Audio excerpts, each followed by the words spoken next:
Am I the a-hole for admitting I felt like my dad replaced my mom and siblings when he remarried? I'm 22 am currently in family therapy with my dad, 50s. We've been going for a few months now. The whole thing was his idea. For years, I've kept my distance from him, avoiding calls, avoiding holidays, and generally living my life without much of a relationship with him.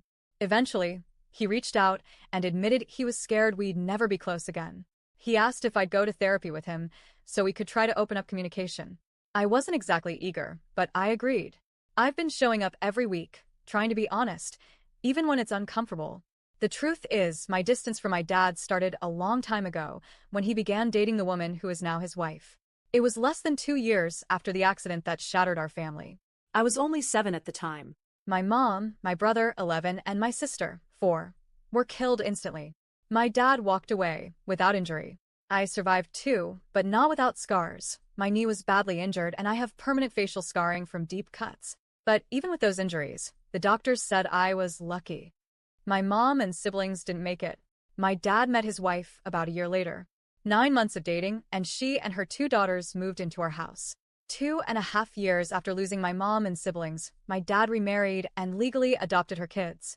I remember when he asked if I wanted to be adopted too. I said no. At the time, I didn't have the words to explain it, but in my head it felt like choosing would mean erasing my mom, brother, and sister completely. After that, the distance between me and my dad only grew. To me, it felt like he had built a whole new family, and I was just the leftover piece from the old one. He called his wife's daughters his special little girls and his sweethearts, nicknames he used to call my sister. He gave them my sister's old toys, even her stuffed lion that I had kept with me after I got home from the hospital. I can't describe how gut-wrenching that was, seeing something that was my last link to her suddenly in someone else's hands. Then came the photos. One day, I realized every framed picture of our family was gone. In their place were smiling portraits of him, his wife, and her daughters.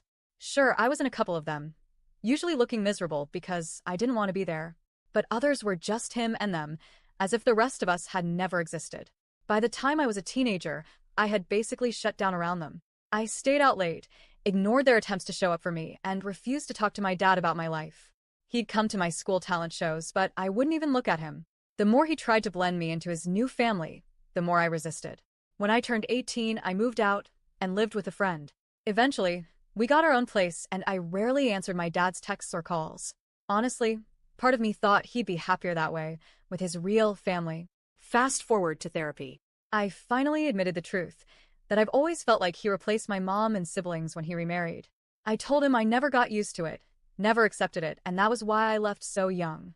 I laid out the memories, the nicknames, the stuffed lion, the photos, and said it all felt like he erased the people I loved most. My dad cried before I could even finish. He asked why I never told him sooner, and I told him honestly. Back then, the only solution I would have accepted was him divorcing his wife, not adopting her kids, and keeping it just us. There were so many nights I wanted to scream at him that I hated them all, that they were fakes, and that I just wanted my real family back. But instead of exploding, I just pulled away because I didn't want him to force me to love them. I told him I still don't want that. He apologized over and over. He admitted he threw himself into that marriage and those girls because he was in so much pain that he just wanted to focus on something that felt joyful. He said he thought I'd feel joy too, that having more love around would be good for me. But he never stopped to realize that for me, it felt like losing what little I had left. He admitted he failed to get me help, failed to ask the right questions, failed to make sure I was okay.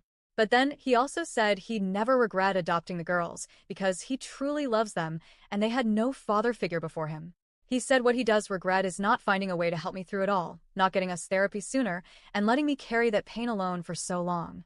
He told me the hardest part now is knowing that I want to be kept out of the family he built. He left upset, and a few hours later, his wife texted me. She demanded to know WTF I said to him because he was devastated. Then she doubled down and said since she's his wife, they don't keep secrets, and I should just tell her what happened. Instead, I sent my dad screenshots of her messages. He apologized and promised he'd shut that down. Apparently, it led to a fight between them. Not long after, my uncle called me and asked why I had to stir everything up. He said Dad won't say what happened, but clearly he's hurting, and he wondered how harsh I must have been because Dad isn't the crying type. Now I'm left wondering, was I wrong for finally saying how I felt? Was I an asshole for admitting, after all these years, that I felt like my dad replaced my mom and siblings?